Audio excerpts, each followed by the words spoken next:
Hey guys, you're watching Study Help for All, and in this video we will be doing illustration number 3 of payroll accounting. तो सबसे पहले हम question देखते हैं. From the following particulars computing the salary of mister x for the financial 11-12 मार्च 2011 से लेके फरवरी 2012 तक हमें कंप्यूटेशन करनी है.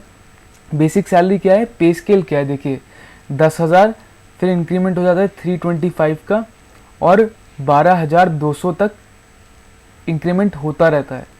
ठीक. DP is 50% of basic salary, यानी कि बेसिक सैलरी का 50% डीपी है. ठीक. अब हमारे पास डीए की इंफॉर्मेशन दे रखी है, इसको मैं एक्सप्लेन करूंगा, अभी मैं सिर्फ पढ़ रहा हूँ. DA as a percentage of basic plus DP, यानी कि बेसिक प्लस डीपी का परसेंटेज डीए है. Declared after every 6 month in month of April and October, यानी कि अप्रैल में डिक्लेयर होता है और अक्टूबर में. जो अप्रैल में डिक्लेयर होता है वो इफेक्टिव कब से होता है, जनवरी से, और जो अक्टूबर में होता है वो जुलाई से हो जाता है. क्या ये गलत?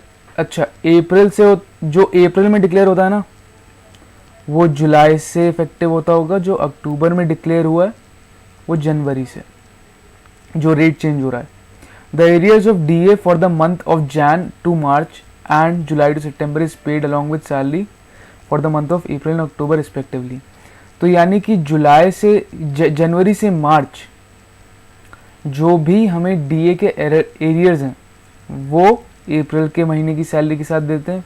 जुलाई टू सितंबर वाले जो भी डीए एरियर्स हैं वो अक्टूबर के साथ देते हैं. ये डीए के रेट दे रखे हैं. जनवरी 2010 की ज़रूरत नहीं है, जुलाई 2010 की ज़रूरत नहीं है, जनवरी 2011 से ज़रूरत है, क्योंकि हमारा क्या है मार्च 2011 फरवरी 12, तो हमें इसकी ज़रूरत पड़ेगी क्वेश्चन के अंदर. वो हम देखेंगे कैसे यूज़ करना है. Month of increment from Jan to December is dependent on joining और प्रमोशन डेट. ठीक. तो हम मंथ ऑफ इंक्रीमेंट कोई भी चूज़ कर सकते हैं. HRA is to be paid 30% of basic plus DP to those whom HRA payable is yes. तो यानी कि इसमें इफ़ कंडीशन लगेगी कि अगर HRA पेबल है तभी 30% निकालो, नहीं तो 0. टीए कितना, TA is to be paid at the rate 800 if basic salary is less than 12,000, otherwise the TA is 1,000 per month. तो इसमें भी इफ़ कंडीशन लगेगी, if salary is less than 12,000 then 800, otherwise 1,000 per month. और फिर हमारे पास ये information है कि CCA कितना है, उसमें भी यही कंडीशन है कि अगर लेस देन 12,000 है 300, नहीं तो 500. ग्रॉस सैलरी हम निकाल सकते हैं कि सम ऑफ सैलरी है और अदर अलाउंसेस है. डिडक्शन देख लेते हैं. ये डिडक्शन GPF कितना है, 10% ऑफ बेसिक प्लस डीपी, आसान है, सब्जेक्ट टू मिनिमम ऑफ 2,000. तो यानी कि इसमें हम यूज़ करेंगे मैक्सिमम फंक्शन. फॉर एग्जाम्पल अगर आपकी वैल्यू आती है 10% वाली 1,500 पर मिनिमम 2,000 होना चाहिए, तो 1,500 और 2,000 का मैक्सिमम लेंगे, राइट. 2,000 हो जाएगा. अगर 6,000 आपका आता है 10% का जो अमाउंट है, तो 6,000 होना चाहिए मैक्सिमम ऑफ इट. अगर यहाँ पर लिखा होता है मैक्सिमम ऑफ 2,000, यानी कि 2,000 से ऊपर नहीं जा सकता, तो हम मैक्सिमम फंक्शन नहीं यूज़ करते, मिनिमम फंक्शन यूज़ करते. Net salary is gross salary minus total deduction, ये तो आपको पता ही होगा. और जनरलाइज होनी चाहिए वर्कशीट जितनी हो सके. Also compute totals for all the components of salary, totals भी कंप्यूट करना है. ठीक. तो अब इसके बाद आप देखेंगे फास्ट फॉरवर्ड जिसमें मैं टेबल बनाऊंगा, उसके बाद माइक्रोसॉफ्ट एक्सेल पे हम क्वेश्चन सॉल्व करेंगे.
तो आपने देखा होगा कि मैंने ये टेबल कैसे बनाई, टोटल का कॉलम मैंने मिस कर दिया था, वो मैंने बाद में बनाया है, राइट। अब हम सबसे पहले मंथ की कैलकुलेशन देखते हैं। इसमें ये जो लेफ्ट में इंफॉर्मेशन दे रखी है ये इसलिए दे रखी है ताकि हम एक ड्रॉप डाउन लिस्ट बना सके बेसिक पे for the month of March 2011 के लिए। मंथ ऑफ इंक्रीमेंट की हम लिस्ट बनाएंगे यहाँ से। इस HRA पेबल कहाँ से बनाएंगे, येस और नो की मैं बता दूंगा कैसे बनेगी। थोड़ा जूम कर लेते हैं इसको। इसमें हम कौन सा फॉर्मूला अप्लाई करेंगे, इंक्रीमेंट हमारा क्या है, G3 है। हम क्या करेंगे, equal to FP2 plus G3, और G3 को फिक्स करने का एक तरीका है, F4 दबा सकते हैं आप। F4 दबाएंगे तो G3 अपने आप फिक्स हो जाएगा, राइट। शॉर्टकट तरीका है, डॉलर साइन लगाने की जरूरत नहीं पड़ेगी, एंटर, ये आपका हो गया। अब आप इसी फॉर्मूले को ड्रैग कर दीजिए, आपके पास सारा मतलब वो आ जाएगा कि क्या बेसिक पे होगा अगर हर एक मंथ में सैलरी बढ़ रही है, ठीक। सॉरी, अगर हर मंथ नहीं बढ़ रही है, किसी पर्टिकुलर मंथ बढ़ेगी एक साल में, ठीक है। ये हम ये दिखा रहे हैं कि बेसिक पे हम कुछ भी ले सकते हैं इसमें से, और हमारा वैल्यू कहां तक जा रहा है, 1500 तक। गलती कर दी हमने, हमें सिर्फ इसे ड्रैग करना है, याद रखिएगा।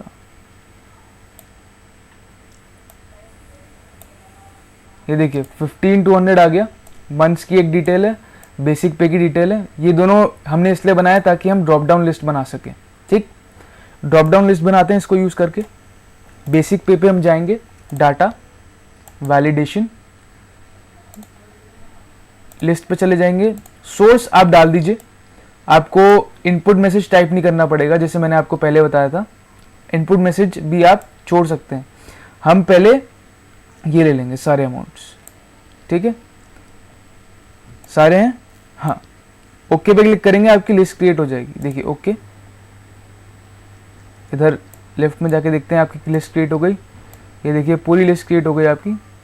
जो आपका पे दे रखा था क्वेश्चन में, देखते हैं ये जो आपका पे दे रखा था, पे स्केल, इसमें जो भी वैल्यूज लाई करती हैं सैलरी की वो इंक्लूड हो गई हैं, ठीक। अब हम जाते हैं एक्सेल की शीट पर, और मंथ ऑफ इंक्रीमेंट, इसका भी हमें एक लिस्ट बनानी पड़ेगी इसको यूज करके। करते हैं जरा जल्दी। ये मंथ ऑफ इंक्रीमेंट में गए, इसमें से कोई सेलेक्ट कर लेते हैं, 14,225 सेलेक्ट करते हैं। मंथ ऑफ इंक्रीमेंट के लिए डाटा वैलिडेशन पे फिर से गए, ठीक है। हमें एक लिस्ट चाहिए, सोर्स में हम डाल देंगे ये 1 से लेके 12 तक के सेल्स। ओके क्लिक करेंगे, ये देखिए आपकी लिस्ट आ गई। 10 तक ही करा है, 12 तक है, 12 तक है। 5 सेलेक्ट करते हैं, इज HRA पेबल और नॉट। ये देखिए आप डाटा वैलिडेशन में जाएं, लिस्ट में जाएं, या तो आप सोर्स में डायरेक्टली टाइप कर सकते हैं यस नो, ठीक। ओके दबाएंगे तो आपके पास लिस्ट आ जाएगी यस नो की। इसका एक और तरीका, डाटा वैलिडेशन में गए, यस नो को मिटाया, इनपुट मैसेज, ओके। सोर्स डालना ज़रूरी होता है, यस नो ही करते हैं, सोर्स बहुत इंपॉर्टेंट है। हम बोलेंगे यस कर देते हैं, HRA पेबल है, ठीक। अब हमारी तीनों बल्कि 3 वो बन गई हैं drop down list. Amount of increment है हमारे पास। अब हम देखते हैं बेसिक पे कैसे निकलेगा। देखिए मार्च का बेसिक पे हमें दे रखा है 14,225, तो डायरेक्टली हम लिख सकते हैं इज इक्वल टू B2, ठीक है। 14,225 हो गया। अब आगे के महीनों के लिए सैलरी क्या होगी देखते हैं। इसका मैंने फॉर्मूले अलग से लिखे हुए हैं यहाँ पर, ये देखिए बेसिक सैलरी का, if month cell is equal to increment cell, यानी कि अगर अप्रैल का महीना यानी कि 4, अप्रैल का महीना माना जाता है 4, हम मान रहे हैं कि कब से इंक्रीमेंट हुआ है, मई से, ठीक। तो अगर month of increment is equal to month of this date, तब क्या होना चाहिए, तब previous month salary plus increment, नहीं तो प्रीवियस मंथ सैलरी। तो यानी कि अगर इंक्रीमेंट वाला महीना आ चुका है तो भैया इंक्रीमेंट ऐड कर दो, नहीं तो प्रीवियस मंथ की सैलरी रहेगी। सोल्यूशन पे जाके अप्लाई करते हैं। If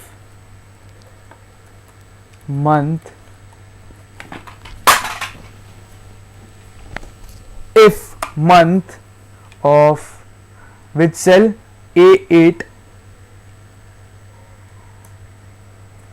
is equal to month of increment, then basic pay plus increment, otherwise increment नहीं, otherwise B7। अब इसमें फिक्स क्या क्या होगा देख लेते हैं। G3 फिक्स रहेगा हमारा, F4 दबा दीजिए, ठीक है। B7 आप ड्रैग करेंगे तो फिक्स करने की आपको कोई जरूरत नहीं है। B3 हमारा क्या है, B3 को भी फिक्स करने की जरूरत है क्योंकि वो मंथ ऑफ इंक्रीमेंट है। F4 दबाएं तो ये दो चीजें फिक्स कर दें आप, और उसके बाद आप फॉर्मूला अप्लाई कर देंगे तो आपका आंसर आ जाएगा। एंटर करेंगे, 14,225 आ रहा है। अब इसे हम कर देंगे ड्रैग फरवरी के महीने तक, ठीक है। अब आप देखिए यहां पर आ गया मई में 14,550। ये देखिए यहाँ पे पे स्केल में अगर आप देखें इधर तो 5,225 और 15,550 आ गया। अगर हम चेंज कर दें इसे, अपने आप चेंज होगा, ठीक। मंथ कर देते हैं 2 कर देते हैं तो देखिए लास्ट में हुआ है चेंज, पर हम वही वैल्यू रखेंगे 14,225 एंड 5। आप चेंज कर सकते हैं खुद, ठीक। अमाउंट पेड यस है। डीपी कैसे निकालेंगे ये देखिए फॉर्मूले में जाके देखते हैं। Round basic salary into 50%, simple है। इसमें मैंने एक चीज गड़बड़ करी है। क्या करी है, राउंड के बाद 0 आता है, कितने डेसिमल प्लेसेस तक आपको राउंड ऑफ करना है, is equal to round basic salary into 50%। कितने डेसिमल प्लेसेस तक, 0 डेसिमल प्लेसेस तक, ये देखिए, और आप इसे ड्रैग कर दीजिए, ठीक। तो अब हम डीए की कैलकुलेशन करते हैं। ये देखिए डीए, राइट। डीए की कैलकुलेशन कैसे करेंगे देखते हैं। सबसे पहले कि डीए रेट्स एप्लीकेबल कैसे हो रहे हैं। देखिए ये आपको डिटेल दे रखी है, ठीक है, रेट की। एप्लीकेबिलिटी क्या है, देखिए जब आप जनवरी में क्या करते हैं, इफेक्टिव, यानी कि जो ये है हमारा इफेक्टिव रेट है,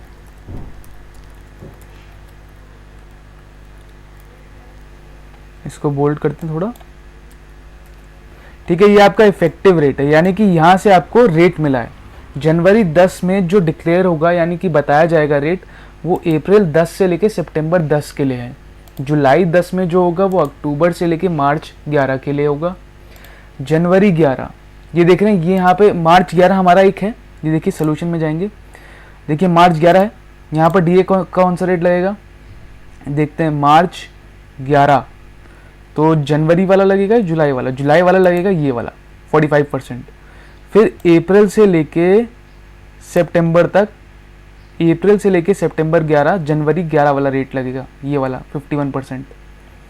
फिर अक्टूबर से लेके नवंबर, दिसंबर, जनवरी, फरवरी और मार्च अगर होता तो क्या लगता, 58% जुलाई वाला रेट, ठीक है। चाहे तो आप इसका स्क्रीनशॉट ले लीजिए, आपको बेटर अंडरस्टैंडिंग में समझ आएगा, क्योंकि उसमें इंग्लिश ऐसी लिखी हुई है तो समझ नहीं आ रहा था यहाँ पर इधर क्वेश्चन में। इफेक्टिव यानी कि यहाँ से रेट उन्होंने बताया है, ठीक। और आपका कब से एप्लीकेबल हो रहा है, अप्रैल और अक्टूबर से, ठीक। और डीए के एरियर्स जो हैं वो अप्रैल और अक्टूबर में पे होते हैं, जैसे हमने इसमें देखा है यहाँ पर, salary for the month of April and October respectively, ठीक। तो ये अब डीए की कैलकुलेशन करते हैं। डीए का फॉर्मूला देख लीजिए क्या है, राउंड बेसिक पे। यहाँ पर भी मैंने मिस कर दिया है, 0 पुट इन करना, ठीक है। तो ये हमें पुट इन करना है, करते हैं सोल्यूशन में जाके। डीए का करते हैं राउंड, नंबर क्या है हमारा, बेसिक, एक ब्रैकेट डालना पड़ेगा बेसिक पे, प्लस आपका डीपी क्या है 67 C7 ब्रैकेट क्लोज, इनटू आपका रिस्पेक्टिव डीए रेट। मार्च के लिए कौन सा होगा, जुलाई 10 वाला रेट। कहां तक राउंड ऑफ करना है, 0 तक, ब्रैकेट क्लोज। जूम इन करते हैं थोड़ा, हो नहीं रहा है, एंटर। ठीक, तो आपका ये आ गया 9602। ठीक, अब अगले सालों के लिए आप कैसे कैलकुलेट करेंगे देखेंगे अब जरा, अगले सालों के लिए नहीं, अगले मंथ्स के लिए। ये देखिए, थोड़ा जूम आउट करें। अब हमारा रेट कौन सा होगा, इफेक्टिवनेस देख लेते हैं। अप्रैल 11 से लेके सितंबर 11 तक हमें लगाना है। कौन सा रेट, 51% वाला, is equal to round, number क्या है, बेसिक पे, ब्रैकेट एक और डालना पड़ेगा आपको, बेसिक पे प्लस आपका B C8 plus C8 into आपका 51% वाला। इसको हम फिक्स कर देते हैं 6 महीने के लिए।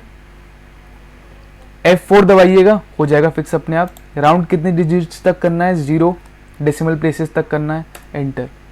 10882 आपकी वैल्यू आ गई। अब आप इसको ड्रैग डाउन कर दीजिए सितंबर तक, देख के जरा, ये देखिए मैंने करा है यहां तक, सितंबर तक। ठीक, अब अक्टूबर से लेके मार्च तक, मार्च तो है नहीं यहां पर, अक्टूबर 11 से लेके मार्च 12 तक, अक्टूबर 11 से मार्च 12 तक 58% वाला लगेगा। तो वो लगा देते हैं राउंड, कितना, बेसिक पे प्लस डीए कितना, C14, इसको ब्रैकेट में डालना पड़ेगा हमें, एक और ब्रैकेट, B14 प्लस C14 के लिए, इनटू आपका डीए रेट 58% जैसे हमने बताया, 58%, और इसको हम फिक्स कर देंगे F4 से, कॉमा कितने डेसिमल प्लेसेस तक, 0 डेसिमल प्लेसेस, कोई डेसिमल नहीं होना चाहिए, एंटर। 12659 आएगा, हर एक में वही आएगा मेरे हिसाब से, वही आया है 12659। अभी हम इसका टोटल भी कर लेते हैं साथ ही साथ, इज इक्वल टू सम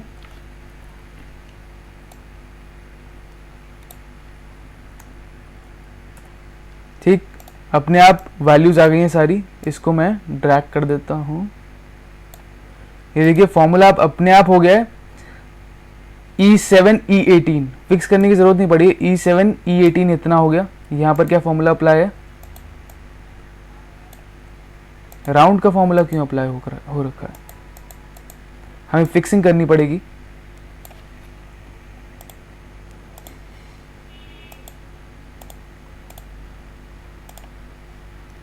देखिए यहां पर हमारा रो तो फिक्स रहेगा, कॉलम चेंज होगा, ठीक है। तो हम कर देते हैं कॉलम को वेरिएबल और रो को फिक्स्ड।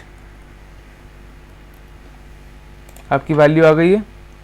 उसके बाद हम कर सकते हैं इसे राइट की तरफ ड्रैग, ठीक, वैल्यूज आ गई। ये देखिए सम आ रहा है, हर एक में अब वही आएगा, सम वाला फंक्शन ऊपर मैं देख रहा हूँ, ठीक है, सारे सम वाले फंक्शंस हैं। अब बात करते हैं डीए एरियर्स की, जिसमें बहुत लोगों को डाउट था। इसके लिए मैंने 2 शीट्स एक्स्ट्रा बनाई है। देखिए एप्लीकेबल रेट तो आपको ही पता चल गए हैं कौन से रेट है, ठीक। अब एरियर्स देखिए, डिक्लेरेशन या पेड अप्रैल या अक्टूबर में होता है, इफेक्टिव कौन सा, जैन और जुलाई से।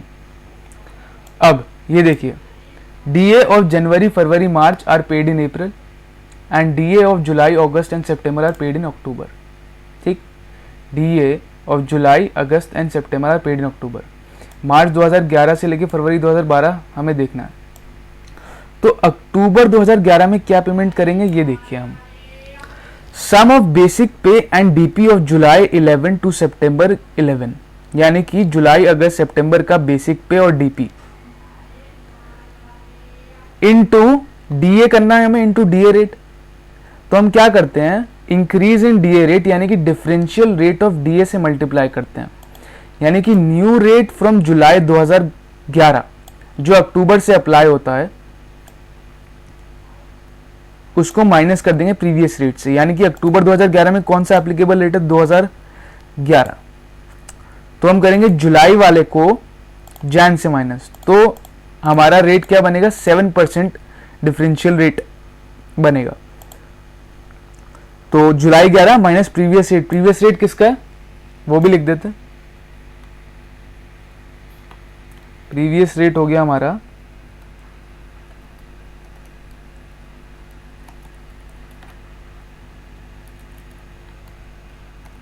जैन 11, उसे हम माइनस करेंगे, ठीक है, इसको थोड़ा ओके। तो ये डिफरेंशियल रेट होता है, क्योंकि हम क्या कर रहे हैं, मेरे हिसाब से जो कंसेप्ट है यहाँ पर वो ये चल रहा है कि हम जैसे कि अप्रैल टू सितंबर है, अप्रैल टू आप मान ले जो आपका ये है अप्रैल 2011 से सितंबर 2011 तक 51% आप पे कर रहे हैं, फिर 58% आपका वो हो जाता है, क्या बोलते हैं, इंक्रीज हो जाता है अक्टूबर 11 से 12, तो वो जो इंक्रीज हुआ है वो आपका एरियर होता है, ठीक है। अब हम जाएंगे सोल्यूशन पे, नहीं पहले आपको दिखा देते हैं अक्टूबर में हमारा एरियर क्या है, उसका फॉर्मूला पहले अप्लाई करते हैं अक्टूबर के एरियर का, क्योंकि अक्टूबर में आपको जुलाई अगस्त सितंबर की पेमेंट हो रही है। तो अप्लाई करते हैं अक्टूबर में, ये देखिए ये वाला कॉलम है, इसको मैं हाईलाइट कर लेता हूं। क्या फॉर्मूला अप्लाई करना है, हमें अप्लाई करना है राउंड करना है क्या हमें, do we have to round off this, अगर राउंड करने की जरूरत नहीं है, सम करेंगे सीधा, क्योंकि वो सारे फंक्शंस राउंडेड है जो हमने अभी कैलकुलेट किया। राउंड जुलाई का डीपी बेसिक पे ऐसे आप सेलेक्ट करेंगे B11, यानी कि ये B11 से लेके C13 तक सम करना है, ब्रैकेट क्लोज, इनटू आपका डिफरेंशियल रेट क्या होगा, जैसे हमने बात करी जुलाई 11 का रेट माइनस जैन 11 का रेट, तो आपका 4583.25 के करीब वैल्यू आ रही है। इसका राउंड फंक्शन हमें डालना ही पड़ेगा, ये तो वैल्यू बहुत गड़बड़ हो सकती है। राउंड ब्रैकेट ओपन और आप एंड में डाल दीजिए 0 डेसिमल प्लेसेस तक, तो आपका आ गई वैल्यू 4853। अब आपको अप्रैल का भी निकालना है ऐसे, उसका मैं अभी एक्सप्लेन करूंगा, पहले इसका देख लेते हैं कि डिफरेंशियल रेट कैसे निकाला। जुलाई 2011 देखते हैं, जुलाई 2011 का जो है वो अक्टूबर से अप्लाई होता है, अक्टूबर वाला रेट जब आप पे कर रहे हैं माइनस पिछला रेट, वो डिफरेंशियल रेट होता है हमारा, ठीक। अब अप्रैल का देखते हैं, अप्रैल का ये रहा। अब देखिए अगर 3 केस हो सकते हैं इसमें, तो बड़ा सा फंक्शन है ये, इफ फंक्शन लगेगा इसमें। देखिए if month of increment is 3, यानी कि अगर हमारा बेसिक पे 10,000 है और अमाउंट ऑफ इंक्रीमेंट 2,000 है, तो जनवरी हमारा फर्स्ट मंथ है, फरवरी दूसरा मंथ है, मार्च से हमारी इंक्रीमेंट हो रही है, तो मार्च में 12,000 होगा। हमें निकालना है डीए एरियर्स किस मंथ का, जनवरी फरवरी मार्च, क्योंकि अप्रैल में उसे पे करते हैं हम, ठीक। कैसे निकालेंगे डीए, मेन पॉइंट पहले ये देखिए, basic salary of January and February would be 1 increment less. आप सीधा देख सकते हैं कि अगर 12,000 मार्च की है तो फेब और जैन की क्या होगी, मार्च की basic salary minus amount of increment. Sense, common sense, ठीक, सिंपल मैथ्स। अब डीए ऑफ मार्च कैसे निकलेगा, डीए कितना है, मतलब बेसिक पे कितना है 12,000 है, यहां पर हमें दे रखा है बेसिक पे प्लस डीपी पर हमें रेट वो निकालना होता है डीए, हम कर देंगे into rate of differential rate of DA, जैसे हमने पहले अक्टूबर वाले में करा। अब डीए एरियर मार्च का निकल गया अगर मंथ ऑफ इंक्रीमेंट 3 है, फिर डीए एरियर जैन और फेब का कैसे निकलेगा? देखिए, बेसिक पे of March minus increment into 1.5, ये क्या देगा अभी देखिए आप, बेसिक पे ऑफ मार्च माइनस इंक्रीमेंट मतलब बेसिक पे ऑफ जनवरी, एक ही मंथ का ले रहे हैं, यानी कि बेसिक पे ऑफ जनवरी इंटू 1.5 क्यों करा हुआ है? देखिए 1 month basic pay plus DP 50%, 100% आपका बेसिक पे तो है ही और 50% डीपी होना चाहिए आपका, तो 150% आपको कैलकुलेट करना है। तो आप क्या कर रहे हैं, बेसिक पे ऑफ जनवरी को 150% से मल्टीप्लाई करके आप निकाल रहे हैं 1 month basic pay plus DP, क्योंकि आपका DA basic pay plus DP पे मिल रहा है। उसके बाद आप इस वैल्यू को जो आपने ऊपर निकाली मल्टीप्लाई कर रहे हैं 2 मंथ से और डिफरेंशियल रेट से। 2 मंथ से क्यों? जनवरी फरवरी का है इसलिए। फिर आप डीए एरियर मार्च और डीए एरियर जैन फेब को ऐड कर देंगे, तो आपका फंक्शन क्या बनेगा, if month of increment is 3, तो आपकी वैल्यू ये आनी चाहिए। ठीक, फिर आप एक और इफ फंक्शन लगाएंगे, क्या होगा, इफ इतना इज इक्वल टू 3, तो ये फॉर्मूला अगर वो नहीं होता, सॉरी एक और इफ फंक्शन लगाएंगे जैसे मैंने बोला, तो ये कंसेप्ट आ जाएगा, अगर इंक्रीमेंट 2 है, basic salary of Jain would be 1 increment less. देखिए यहां पर जो ब्लू वाला बॉक्स है, फरवरी में 12,000 हो जाएगी, मार्च में 12,000, तो जनवरी में 10,000 होगी। इसमें DA of March plus Feb निकलेगा जैसे डीए एरियर मार्च निकला था जब इंक्रीमेंट 3 था। कैसे? Basic pay plus DP into 2 months into differential rate. 2 months क्यों कर दिया? मार्च और फेब के लिए। डीए एरियर जनवरी का कैसे निकलेगा? बेसिक पे ऑफ मार्च या फरवरी, दोनों तो सेम है, माइनस इंक्रीमेंट जैसे यहाँ ऊपर माइनस करा था, इंटू 1.5 क्यों करा है? डीपी भी तो है 50% और 100% आपका बेसिक पे है, into differential rate of DA. अब वैसे ही अगर इंक्रीमेंट 1 है तो आपके 2 इफ फंक्शन लग गए, कॉमा लगा के अदरवाइज वाली चीज में, अदरवाइज वाले उसमें वैल्यू में आप ये वैल्यू डाल देंगे, if month of increment is 1, ये लिखने की जरूरत नहीं होती, इफ इस केस में अदरवाइज वाला है, basic salary of each month includes amount of increment, यानी कि हर एक मंथ में हमारा इंक्रीमेंट का अमाउंट इंक्लूडेड है। 10,000 बेसिक पे यानी कि होगी दिसंबर की, अगर ये जनवरी 11 है तो दिसंबर 10 में बेसिक पे थी 10,000, जनवरी 11 से हो गई 12,000। सिंपल कैलकुलेशन होगी डी ईयर की, basic pay plus DP into differential rate into 3 months. 3 months क्यों? 3 महीने का डी ईयर निकाल रहे हैं। ठीक, अब हम जाते हैं सोल्यूशन पे, कैलकुलेट करते हैं। ये थोड़ा जूम कर लेता हूँ इसमें मैं, डिफरेंशियल रेट निकालने में फिर दिक्कत होगी तो ऐसे ही रहने देते हैं। ठीक, इज इक्वल टू, सबसे पहले इफ फंक्शन लगाया हमने, if month of increment is equal to 3, अगर वो 3 होता है तो क्या होगा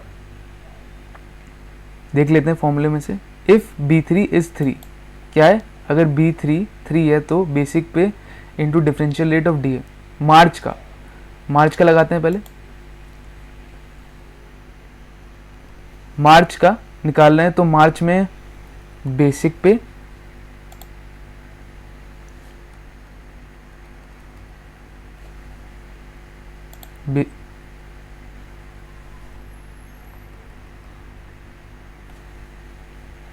लगता है हमें इसे ब्रैकेट में डालना पड़ेगा, जो 3 वाला है सोल्यूशन का पता नहीं कुछ घपला दिखा रहा है, ब्रैकेट ओपन करना पड़ेगा, ब्रैकेट ओपन। बेसिक पे का हमारा क्या है, मैं वैल्यूज डालता हूँ, B7 प्लस, पहले मार्च का निकाल रहे हैं, C7, ये आपका बेसिक प्लस डीपी हो गया, इनटू क्या करना है आपको, डिफरेंशियल रेट, देखिए यहाँ पर into differential rate. Differential rate क्या होगा यहाँ पर हमारा, मार्च 2011 का है, मार्च 2011 का है, ठीक है, तो हमारा होगा Q4, R4 होगा हमारा, R4, ये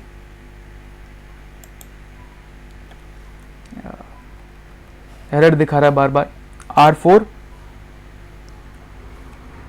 टाइप करना पड़ेगा, अगर मैं दूसरी शीट पे चले जाता तो एरर दिखाता है, R4 माइनस आपका ये वाला रेट,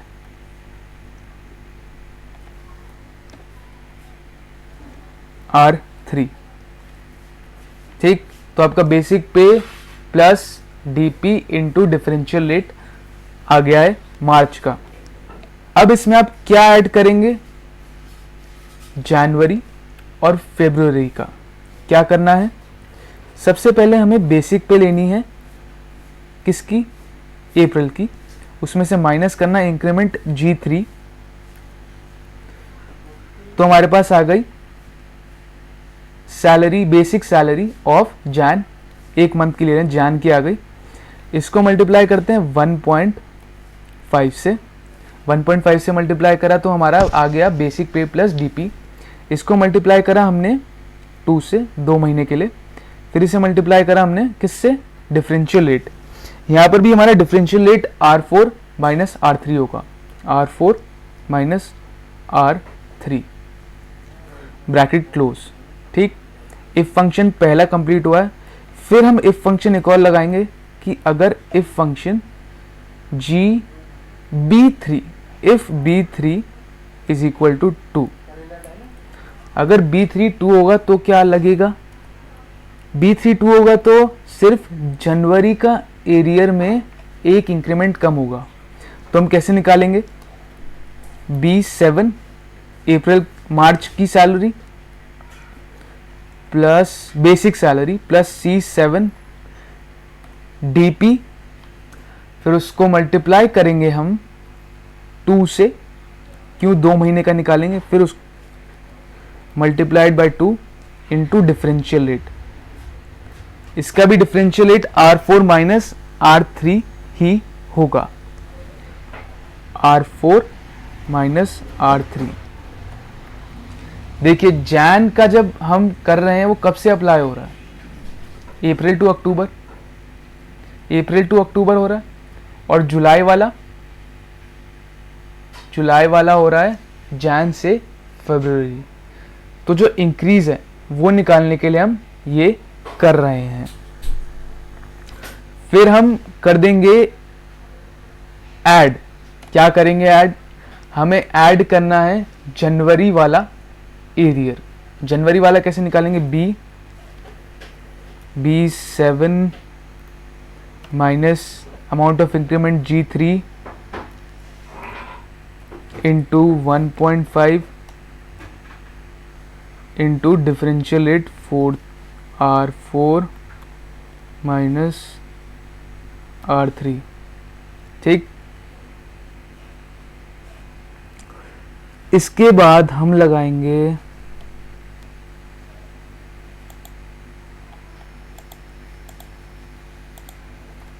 अदरवाइज फंक्शन। आपका 2 इफ हो गया, ये देखिए, 1 इफ 2 इफ, अगर B3 2 होता तो ये, अगर B3 1 होगा तो क्या, अगर B3 इज इक्वल टू 1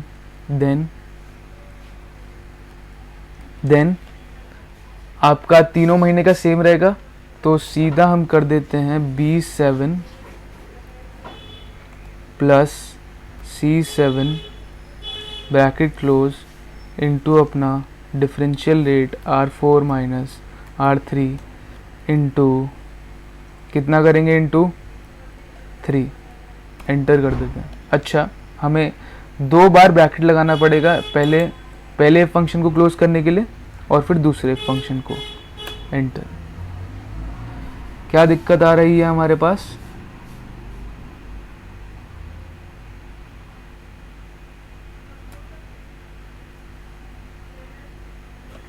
देखिए एक B3 ठीक है, चेक कर रहा हूं मैं,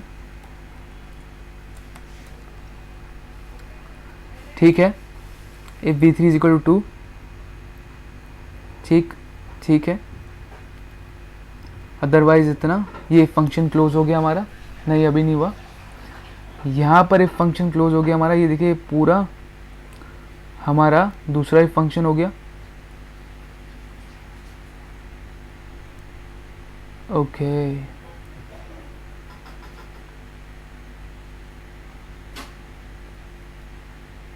सही है वैसे फॉर्मूला मेरे हिसाब से। You have entered too many arguments for this function,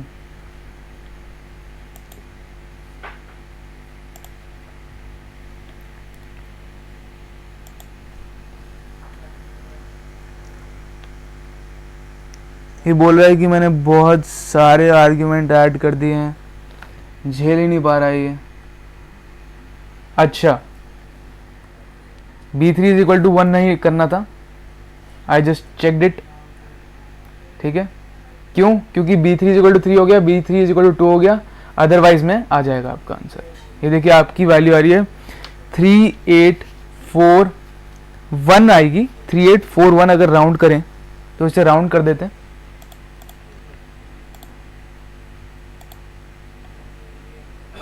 काफी लंबा फंक्शन हो गया। एंड में कॉमा, 0 डेसिमल प्लेसेस तक, एंटर, 3841। तो आपका ये डीए का कैलकुलेशन हो गया। डिफरेंशियल रेट में हमने क्या करा था, R4 माइनस R3, 51 में से 45 माइनस करा था। क्यों देख लेते हैं, 51 में से 45 माइनस करा था क्योंकि मार्च जनवरी से हम निकाल लेते हैं मार्च 11 का रेट, तो इंक्रीज 51% था अप्रैल से। अप्रैल में निकाल रहे हैं डीए एरियर, उसका रेट क्या है 51% और उससे पहले का रेट क्या है 45%। तो डिफरेंशियल रेट क्या हुआ 51 माइनस 45, इसलिए हमने 51 माइनस 45 करा है। वहां पे क्या करता है R4 माइनस R3। अब तो काफी आसान है सब कुछ। HRA का क्या फॉर्मूला है देखते हैं। HRA, if is HRA payable cell, जहां पे लिखा हुआ है is yes then round basic salary plus DP into 30%। तो सोल्यूशन पे जाते हैं। Is equal to if bracket open B4 is equal to yes then, अगर यस है तब हमें राउंड करके चाहिए, क्या चाहिए, basic salary plus DP into 30%, rounded off to 0, नहीं तो 0, ठीक।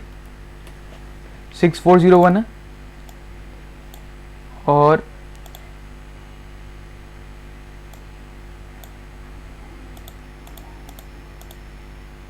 अप्लाई क्यों नहीं हो रहा है फॉर्मूला। B को फिक्स करते हैं, C को फिक्स, रो चेंज होती रहेगी।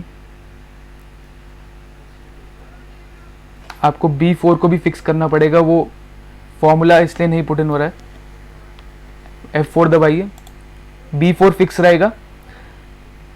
ये कॉलम फिक्स करने की जरूरत नहीं है, मैंने वैसे कर दिया। एंटर दबाएंगे, अब ड्रैग करेंगे इसे,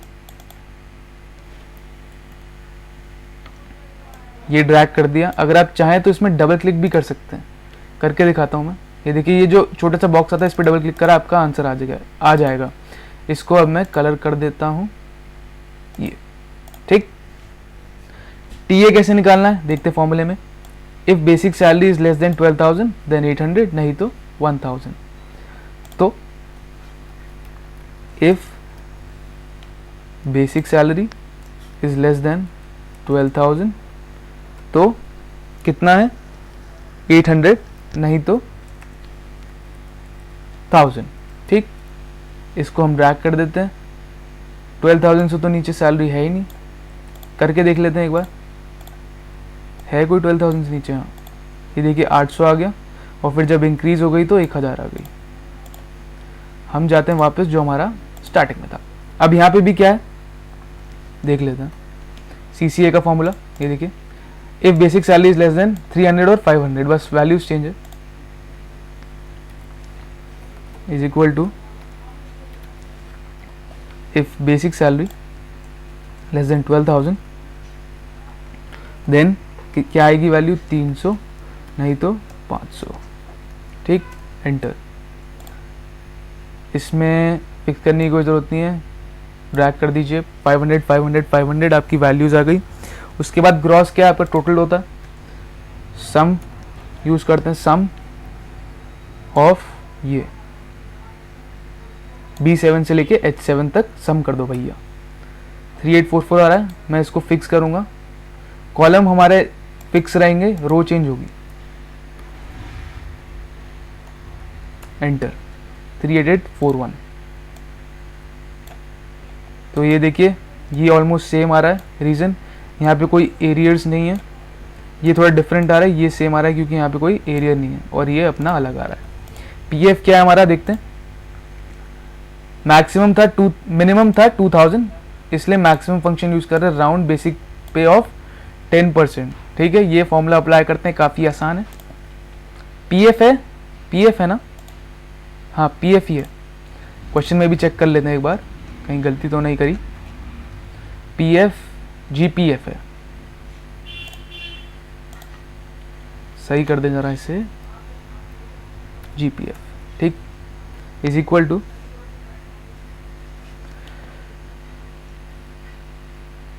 क्या फॉर्मूला था, मैक्सिमम यूज करना,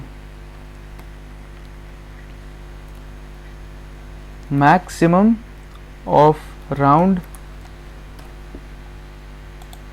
अच्छा, अगर आप दूसरी शीट पे चले जाएंगे सोल्यूशन वाला एरर दिखाएगा, +C7, फिर आपको पूरा टाइप करना पड़ेगा, इनटू 10%। कहाँ तक राउंड ऑफ करना है, 0 डेसिमल प्लेसेस, एक भी डेसिमल प्लेस नहीं चाहिए। मैक्सिमम राउंड, डबल ब्रैकेट आएगा यहाँ पर,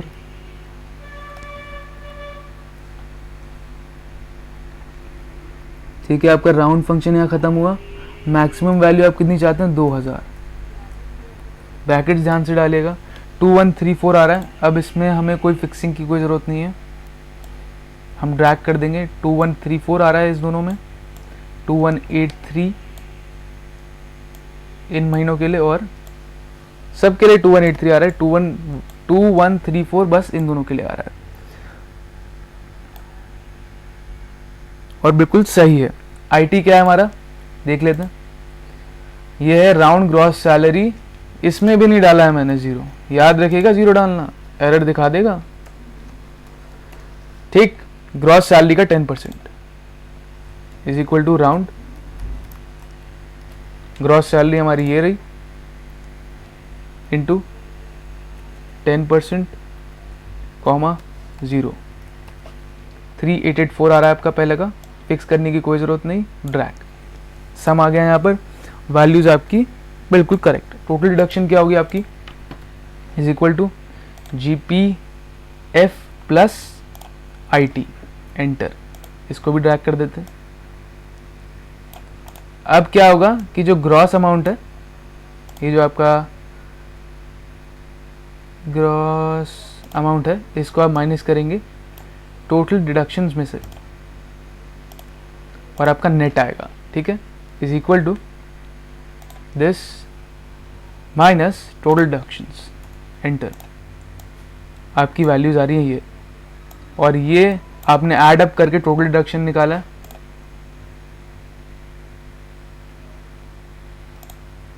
और ये सब आपने ऐड करा है ग्रॉस सैलरी के लिए। थोड़ा ग्रेश कर देते हैं,